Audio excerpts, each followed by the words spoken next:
था कि यदि जीवन में किसी का भी अन्य आश्रय है तो श्री जी की प्राप्ति में बाधा है।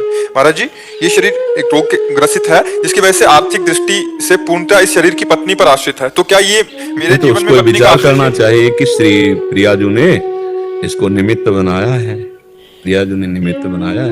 हम प्रधानता प्रियाजू के रखें। आ तो व्यक्ति से ही रहा है, व्यक्ति ही दे रहे हैं, भगवान थोड़ी प्रकट में ये आकर के ये ले, भगवान प्रेरित करके दे रहे हैं। हम मान रहे हैं कि भगवान इसको भेजे। मान लो आपने 100 रुपया निकाला तो भगवान ने इसको प्रेरित किया कि 100 रुपया दो, तो 100 रुपया मिला। तो हमारी दृष्टि भगवान पे, आप पे नहीं है। ऐसे ही भगवान ने पत्नी को तुम जानते नहीं हो, पूर्व में वो क्या थी और आगे वो क्या होगी तुम्हें पता नहीं, लेकिन भगवान को पता है।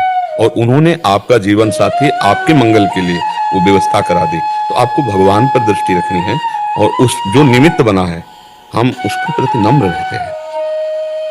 और भावना हमारी है कि ये व्यवस्था भगवान की है, तो इसलिए हमारा अन्य आश्रय नहीं होगा, हमारा अन्य आश्रय नहीं। जैसे अब हम आंख मूंद करके बैठे और सोचें कि हमारी व्यवस्था किससे चलती है, तो हमारी सीधी दृष्टि में आना चाहिए प्रभु वही सब कर रहे हैं।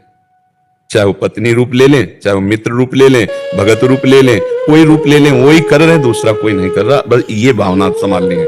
कर तो कोई रहा है ही है ना, किसी न किसी रूप में आ रहा है, वो उसी से व्यवस्था हो रही, लेकिन वो कोई जो दे रहा है वो हमारा भगवान है।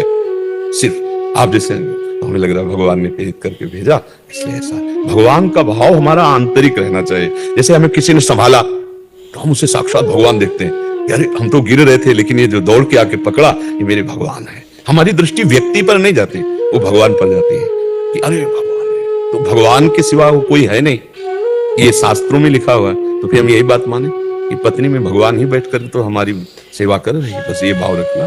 एक बार हम ट्रेन में जा रहे थे, भ्रमण कर रहे थे, तो महोबा से किसी ने हमें बैठा दिया। अब वो बेचारा मतलब जैसी श्रद्धा उसकी, तो 3 स्टेशन की टिकट जनरल डिब्बे की, और ज्यादा हम अंग्रेजी पढ़े लिखे हैं नहीं, कक्षा 9 तक पढ़े तो अंग्रेजी का ज्ञान है नहीं, तो टिकट मतलब टिकट, और गांव में पैदा हुए तो हमको ये सब ज्ञान नहीं है।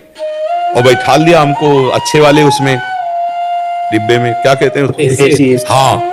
अब वो जब टिकट चेक करने वाला है तो 10वें स्टेशन पार हो चुके थे, महोबा से बनारस हमें जाना था, तो उसने कहा टिकट, तो उसने कहा ये टिकट तो 3 स्टेशन की और जनरल की है, कहाँ जा रहे हो? उनका वाराणसी। वो बड़े अभद्र तरीके से वो बात कर रहे थे। साधु की वक्त तो कोई श्रद्धावान जानेगा, संसारिकता में क्या वक्त जाने, तो ऐसे अभद्र शब्दों का प्रयोग करके खड़े हो। हम खड़े नहीं हो पाए कि ऊपर एक आदमी सो रहा था, वो नीचे उतर आया, अंग्रेजी से बात की उनसे, और हमको तो पता नहीं क्या बात अंग्रेजी से की। पैसा निकाला और इतनी बड़ी कागज वाली टिकट हमको दी और कहा आप बैठ जाइए, और उनसे कहा आप जाइए, और वो चले गए, और वो फिर लेट गया। कोई राधे श्याम नहीं, कोई मतलब, ये कौन था? ऐसे लोक दृष्टि से देखा जाए तो दयालु व्यक्ति कोई था, लेकिन हम जब अपनी दृष्टि से देखा तो मेरा भगवान था, क्योंकि मुझे कुछ पता नहीं, मैं उनके सहारे हूं। ये टिकट ले बैठा दिया और सारी बात उनसे करके उनको वापस कर दिया।